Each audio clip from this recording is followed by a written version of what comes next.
Heal your Pokemon. Dun dun dun.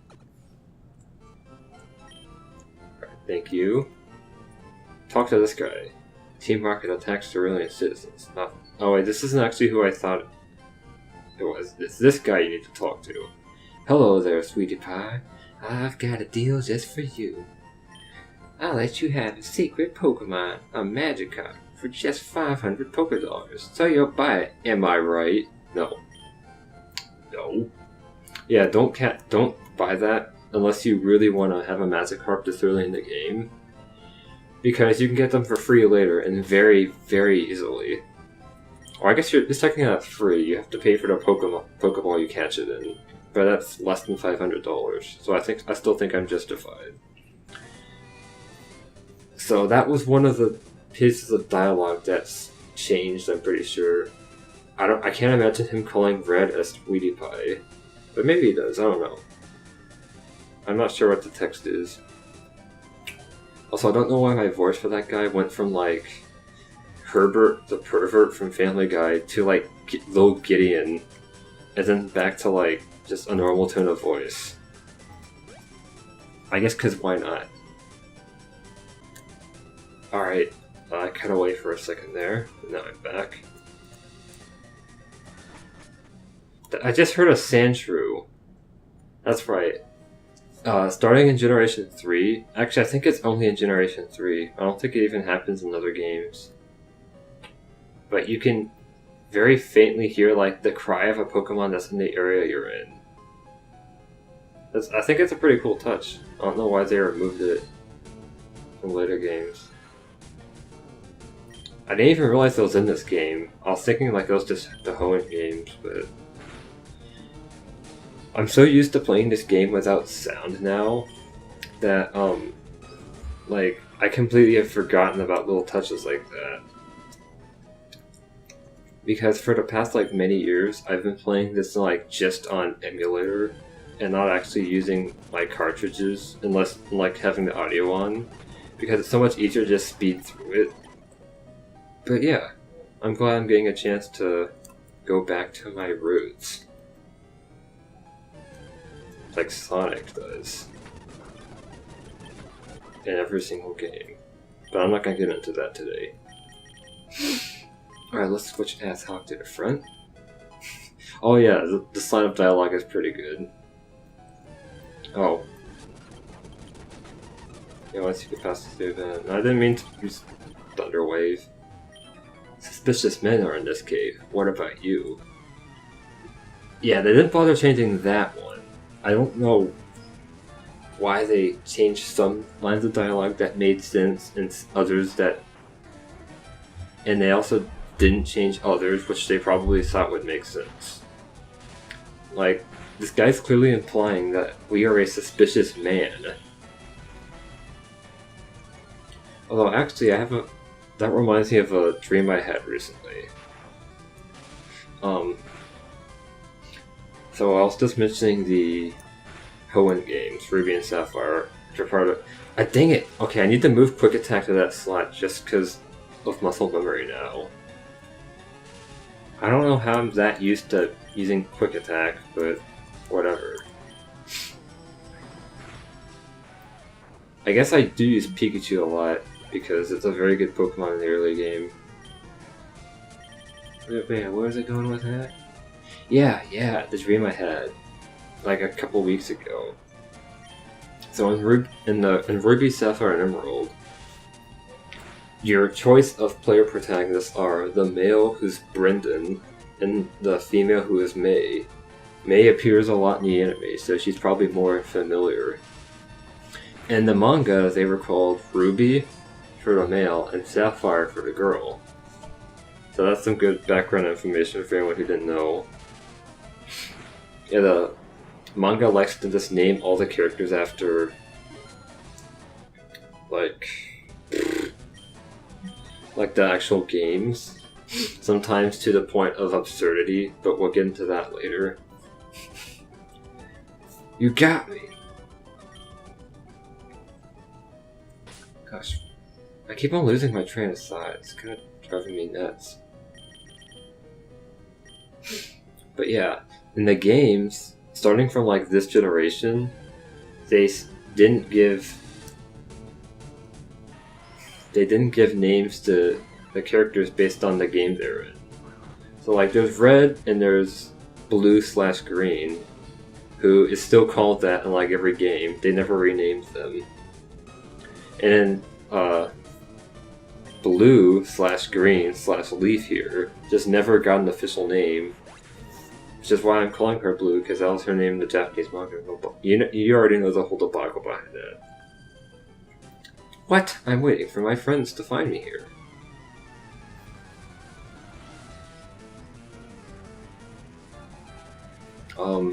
Gosh, I keep on forgetting what I'm saying.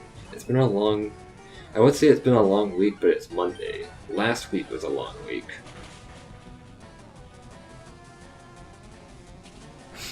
I was talking about like... Yeah, she never got a name. And in Generation 2, for the most part, people just called the characters Gold. The male player character Gold, the rival Silver, and the girl player character Crystal, or just Chris for short. And the manga used those names, but the games never gave them official names until the remakes Heart Gold and Soul Silver, where the male character was given the official name Ethan, and the girl character is basically a completely different character, but she was named Lyra. I lost? Oh yeah, here's a fun little sign for you here. Beware, Zubat is a bloodsucker. This never comes into play, it's just to creep you out. So don't worry about it. I'm gonna go heal my Mankey real quick, because she took more damage than I was expecting in that battle. I was going somewhere with it, Horrant.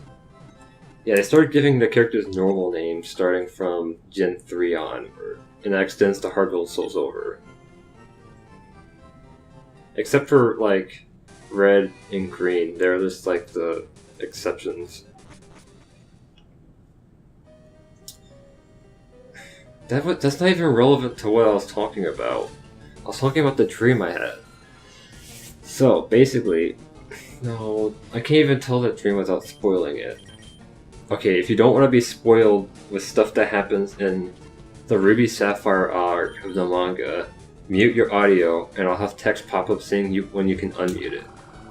So, basically, in like the last couple of volumes, Ruby and Sapphire like declare their love for each other. And I don't actually know where that goes because I haven't read the Emerald Fire LeafGreen stuff yet. I really want to.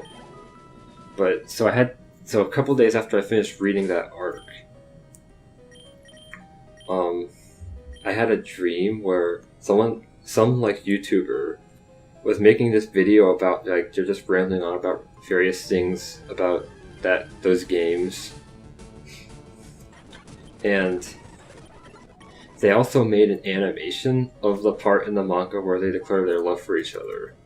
And I was like, in the dream, like, wow, this animation is really cool. So I kept on like watching it multiple times in a row.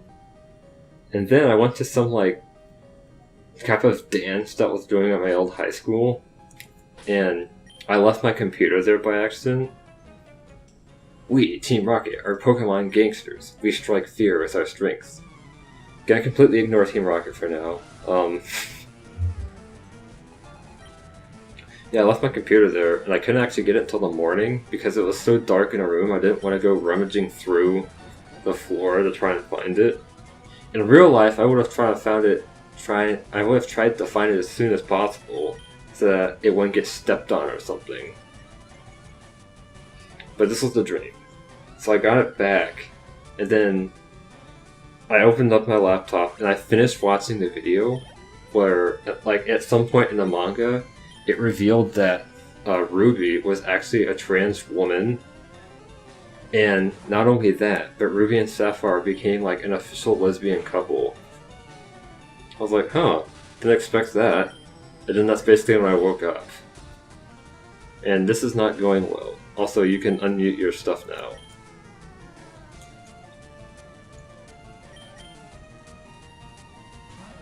Yeah, that was a weird dream. But not a bad one. Just a, oh. It's actually probably, I say it's a weird dream, but it's actually probably the most normal dream I've had in a long time. Because I have some really weird ones.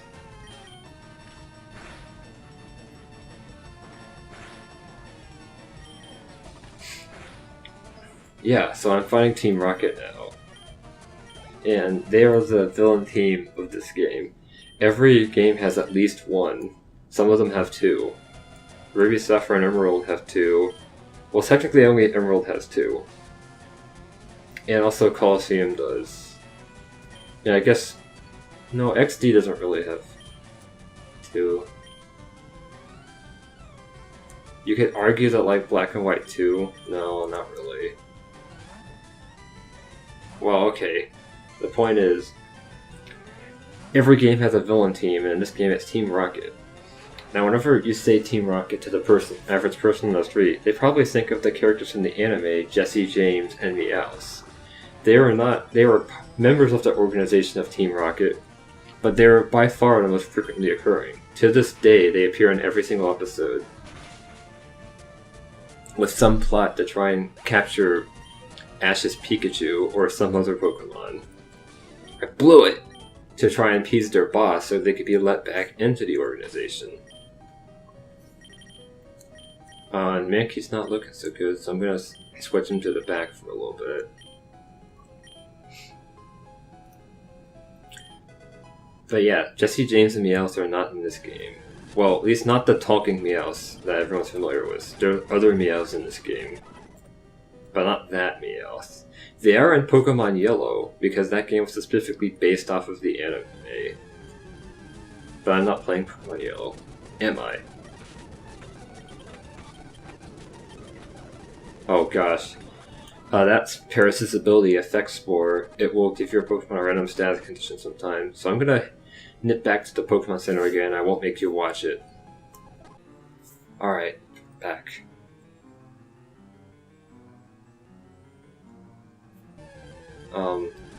Yeah.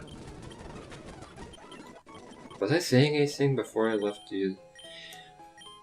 Yeah, so you probably noticed no, why am I still... Okay. Take a deep breath, relax. It's all gonna be okay. What? Don't sneak up on me. I did not sneak up on you. I was walking in front of you, and then you walked towards me aggressively. No, don't speed up the trainer fights. Figures. And this is not a favorable matchup, as the Pokemon Battle Revolution announcer would say, so I'm going to switch out. Magnemite is an electric and steel type, and one that we won't be able to catch for a long time. But it's a pretty cool Pokemon, I like it a lot.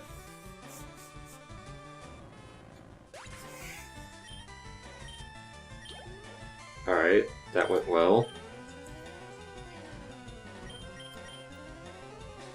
Fun fact, Magnemite was the first ever, yes, the first ever Pokemon to have its type change between generations. In between Generation 1 and 2, it changed from an electric type to an electric and steel type, because the steel type was introduced in Generation 2. There are many to come after it, but that was the first. In fact, it was the first, until Generation 6, so it's pretty significant.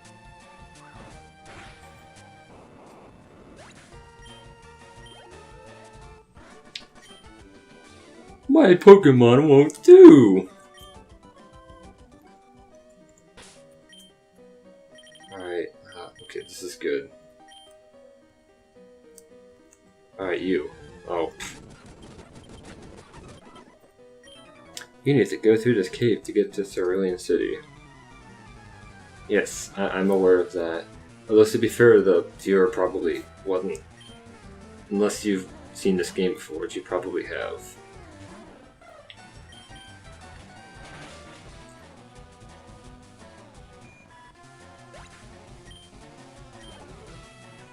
Alright, this should be pretty, easy fodder for my Spearow.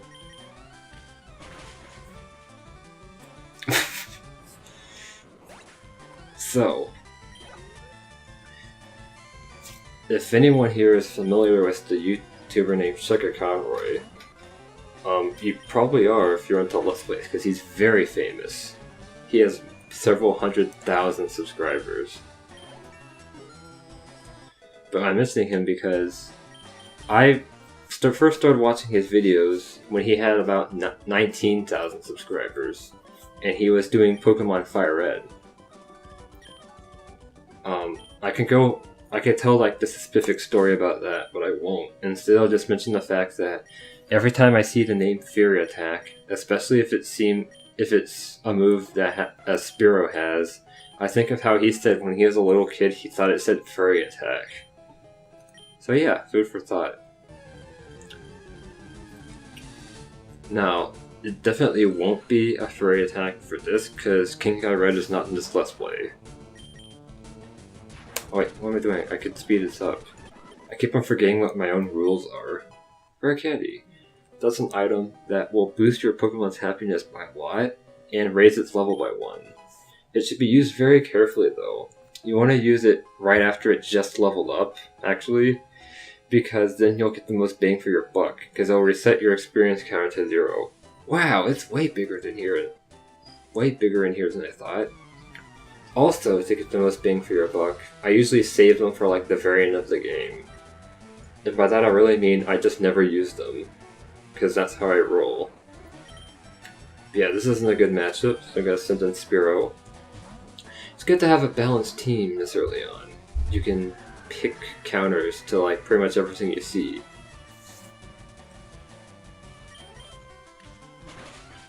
Oddish is quite an odd Pokemon. And we will never ever see one in the wild, because it's only in Fire Red. And in every single other game in Gen 3. Well, other than Colosseum, it doesn't count.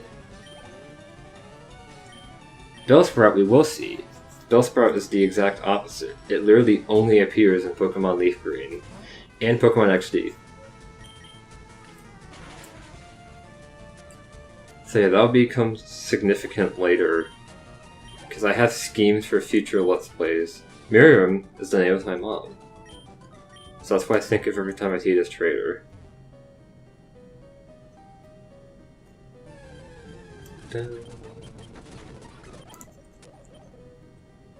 And while I'm revealing information about my family, I might as well give you my wacky Dr. Seuss address, which is the first 16 digits of your credit card number, the last 3 digits on the back, and the date of expiration. That's your wacky Dr. Seuss address. Post it in the comments below. While you're at it, you might as well go onto the dark web and order some pink crystal meth.